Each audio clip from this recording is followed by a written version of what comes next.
বাহারুল দীর্ঘ ৬৫ বছরের জীবনে কষ্ট ছাড়া সুখের দেখা পাননি। তন্মধ্যে ১৫ বছর কাটিয়েছেন ময়লার সাথেই। আজ আপনাদের জানাবো এমনই এক পরিশ্রমী মানুষের কথা, যার কথা শুনলে চমকে যাবেন আপনিও। হায়রে জীবন, ময়লার জীবন।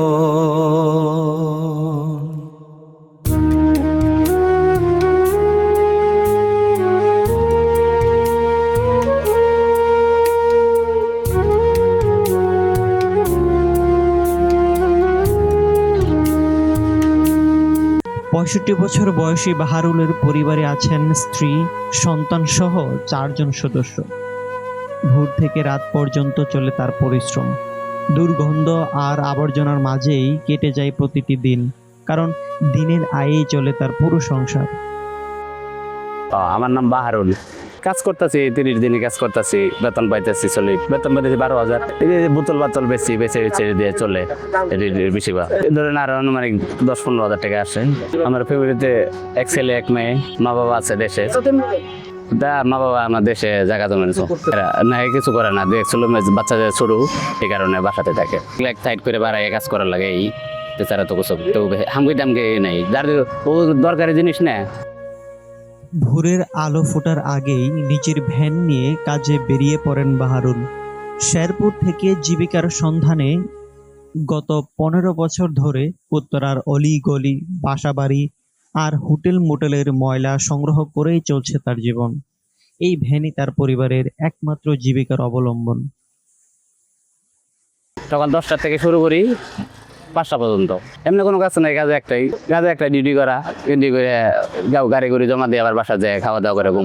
তারপরে যে কাজের দিকে রওনা, কাজের দিকে রওনা ১০টা বাজে থেকে 10টা থেকে। হ্যাঁ, আবার বলতে দুপুর বাসাতে খাই, আবার আমার হোটেল আছে, নাস্তা মাস্তা দেয়, এটি খাই, রুটি কলা খাই, এটি দিয়ে দিন পার হয়ে যায়। নাস্তা দেয়, নাস্তা খাই, বাসাতে খাই আহি থাকা ভাড়া থাকি। পরিবারের জায়গা ভালোই থাকতেছি। রুম ভাড়া মাসে ৫,০০০ টাকা দেওয়ার লাগে। রুম ভাড়া, কারেন্ট বিল টাইম সব আছে। একটু যদি কাছের কোনা দেয়, এছাড়া কিছু না। এদের বলতে এটা পড়ার অভ্যেস হয়ে গেছে, করতেছি প্রায় 5 বছর থেকে।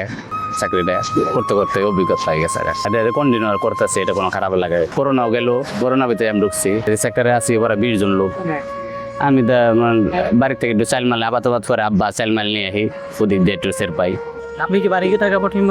এমনি টাকা পাই, আমার মোটর টোটর আছে, আব্বা আবাদ আছে, ওটি দেখাশোনা করে, খরচের কিছু টাকা দেই। গরু আছে, গরু দেখাশোনা করে। কারণ আমার ঋণ নাই, বেজাল নাই, ইনকাম করতেছি, খাইতেছি, এই এটাই।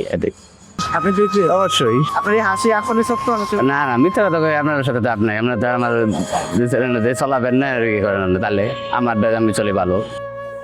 আমরা প্রতিদিন একটি পরিচ্ছন্ন শহর দেখি, কিন্তু সেই পরিচ্ছন্নতার পেছনে যাদের নির্লস পরিশ্রম, তাদের কথা খুব কমই ভাবি। বাহারুলও তাদেরই একজন। দিনের পর দিন কঠোর পরিশ্রমের পরও সংসারের হিসাব মেলানো সহজ নয়। তবুও তিনি স্বপ্ন দেখেন সন্তানরা যেন পড়াশোনা করে প্রতিষ্ঠিত হয় এবং কোনোদিন বাবার মতো জীবিকার জন্য ময়লার ভ্যান ঠেলতে না হয়। বাহারুলের মতো হাজারো পরিচ্ছন্নতা কর্মীর নীরব পরিশ্রমেই প্রতিদিন বাসযোগ্য থাকে আমাদের শহর।